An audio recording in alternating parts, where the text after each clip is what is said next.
So if you're trying to build the next big thing, the next game-changing company, you got to understand how we got here in the first place. That's what we're doing today. We're cracking open the strategic blueprint that's kind of hidden inside Walter Isaacson's The Innovators.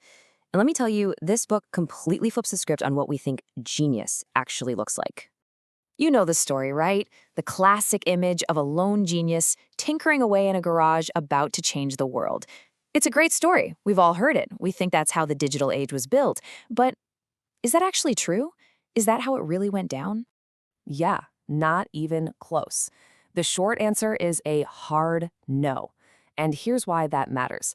If you get why that myth is so wrong, you'll hold the key to building teams that can actually create breakthrough innovations today. All right, so let's just tear down this whole lone genius myth, this idea of the garage guru. Because look, if you want to get a handle on what's coming next, whether it's AI, quantum computing, you name it, you have to shift your focus. Stop looking for the one single hero. Start looking at the entire ecosystem. Innovation, it turns out, isn't a solo. It's a full-on ensemble performance. Okay, this brings us to the big problem, right? The one that keeps leaders up at night. How do you possibly stay ahead of the technology curve when everything is changing so fast and there's so much noise? It feels impossible sometimes. What you really need is a map. And that's exactly what Isaacson's book is. It's a map that traces the entire digital revolution, from the very first sparks all the way to now. So let's get into the blueprint itself. Isaacson discovered that all this incredible innovation, well, it really boils down to two core principles. These are patterns that have shown up again and again for more than 100 years. Let's dig into them. The very first principle is this beautiful idea called poetical science. And to understand it, we've got to go all the way back to the 1840s, to a woman named Ada Lovelace. Now, her partner, Charles Babbage, he was laser-focused on one thing, building a machine that could just crunch numbers. An amazing feat, for sure. But Lovelace, she had this incredible, almost breathtaking leap of imagination. She saw way beyond the math. What did she see? She realized that if a machine could process numbers, it could process anything that could be represented by symbols. We're talking music, art, language, you name it. This was the conceptual big bang of the entire digital world. It's this fusion, this beautiful blend of the humanities and technology. And it's the exact same creative space where, over a century later, a guy named Steve Jobs would build a little company called Apple. Okay, principle number 2. This one is simple but absolutely crucial. Innovation is a team sport. Actually, you could even say it's a contact sport. It's not about some grand top-down plan. It's about creating an environment, the kind they perfected at places like Bell Labs, where you get a bunch of brilliant people with totally different skills in the same room, and you just let them collide and argue and build on each other's ideas. And the evidence for this is just overwhelming. I mean, look at the transistor.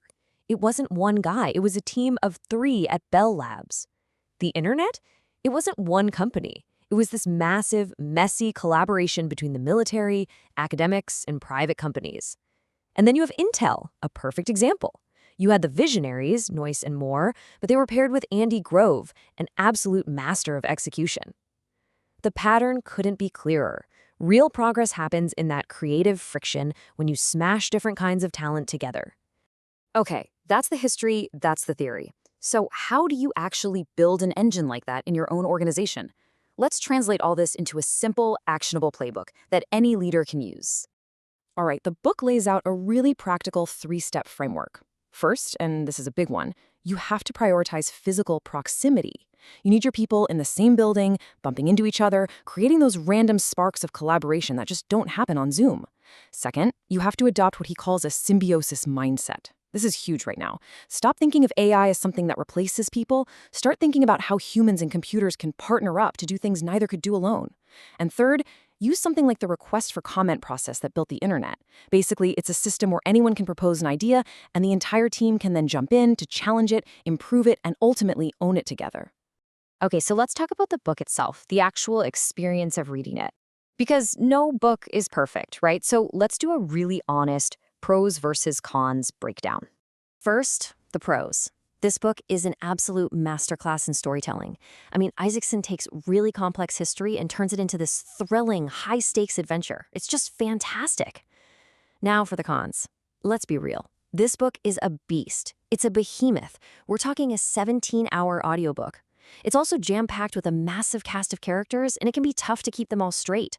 So just know, this isn't a quick how-to guide you're going to breeze through in a weekend. It's a deep, immersive dive.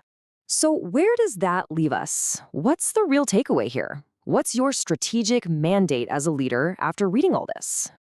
Well, it really comes down to that old saying, we all stand on the shoulders of giants. To build something new, to truly innovate, you have to understand the lineage, the history of the very tools you're using. None of this stuff we take for granted just appeared out of thin air. It wasn't magic. Isaacson has this great metaphor. He says the history of innovation is like exploring a vast, undiscovered wilderness. So if you want to be one of those giants, if you want to be the one whose shoulders the next generation stands on, well, you're going to need a map to that wilderness. And honestly, this book is that map. All right, if you want to go deeper, I've put a link to the book and some other key resources down in the description for you. And, of course, if you got some value out of this breakdown, make sure to subscribe to the channel for more deep dives just like this. Thanks for watching, and I'll see you in the next one.